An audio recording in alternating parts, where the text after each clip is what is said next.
Okay, the main thing that we want to learn from section 11.2 is speed.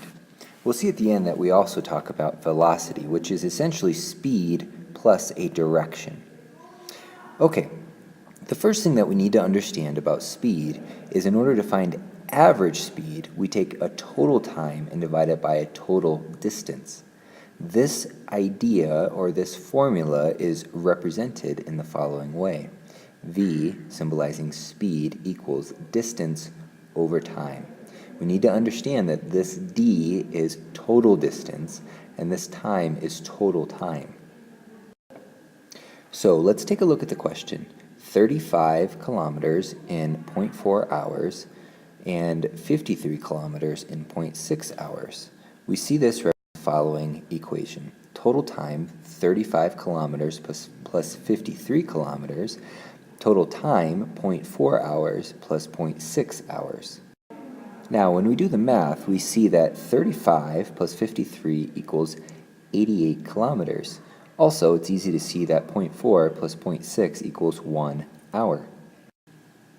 This problem is fairly easy because we can simply write 88 kilometers per hour because the total amount of hours is 1. It's important to note that if this number is not 1, you would have to do division before getting your final answer. Next, let's look at what we do when we're not solving for average speed, but rather instantaneous speed, or the specific speed at a certain moment in a race. This is found easy enough by using the simple formula of rise over run. It's very important to realize that rise stands for your y-axis and run stands for your x-axis. That means in order to solve for this first graph, what we need to do is take our rise, 250 meters, and divide it by 10 seconds. When we do that, 250 divided by 10, we get 25. That means that our instantaneous speed at any point of this line is 25 meters per second. Let's look at the second example. We can see in this example for a constant low speed that although the speed is not increasing rapidly, we use the same formula of rise over run in order to find our answer. Our rise is 125 meters.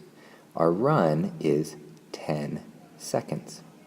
By doing simple division, we find that our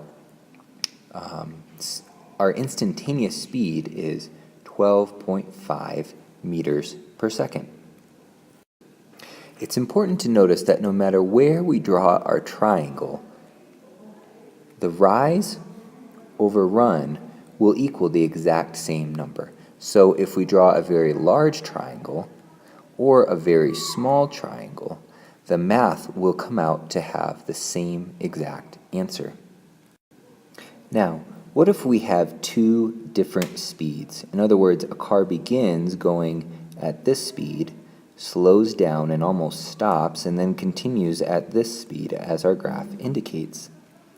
Use the same principle of rise over run to find our instantaneous speed at, for example, 4 seconds, and for example at 18 seconds.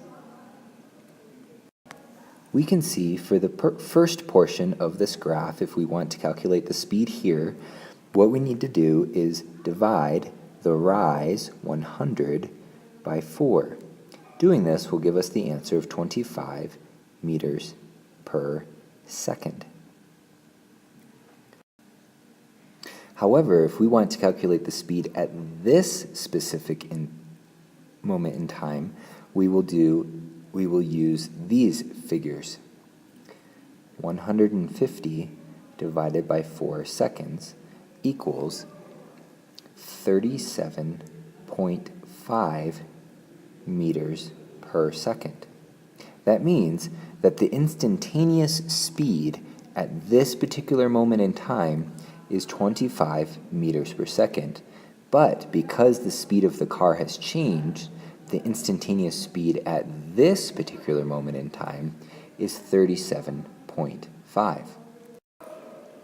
The final concept in this section deals with combining velocities.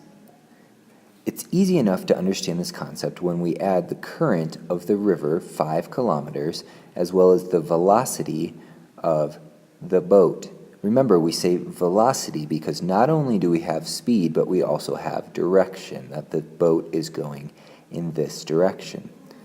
Now, it's easy enough to find the velocity of the final velocity of the boat by adding 12 kilometers per second per hour plus 5 kilometers per hour to get a resulting answer of 17 kilometers per hour. Now, in order to find the final velocity of a boat in example B, we will have to do something different. In example B, we will have to take the speed of the boat, just as before, and the speed of the river, and find our final velocity, which is actually moving in this direction. Now, in order to find the exact velocity, speed, and direction of this line, we need to refer back to this formula. A squared plus B squared equals C squared. A squared plus B squared equals C squared.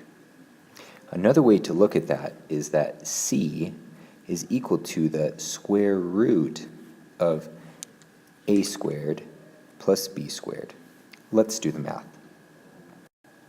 Now, when I multiply A squared, or 5, times itself, 5 times 5 is 25.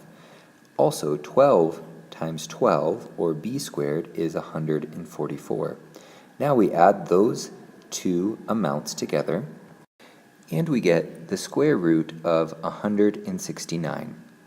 Remember, this is not our final answer. We have to take the square root of 169, which means what number times itself equals 169. When we do this math, square root of 169, we get an answer of 13. So 13 is the distance of C. That means C, our combined velocity of our boat, is 13 kilometers per hour. The final thing that we need to emphasize, though these are both triangles in a sense, they have different formulas because they are looking for different things. Remember, in instantaneous speed, you are looking for the exact speed at a certain point in time, not the entire distance of this line.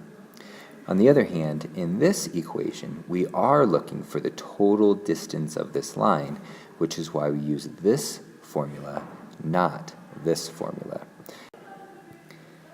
So it's very important to keep these two formulas, rise over run, in a particular moment on this line, different from the actual distance of the entire line, which is represented by this formula.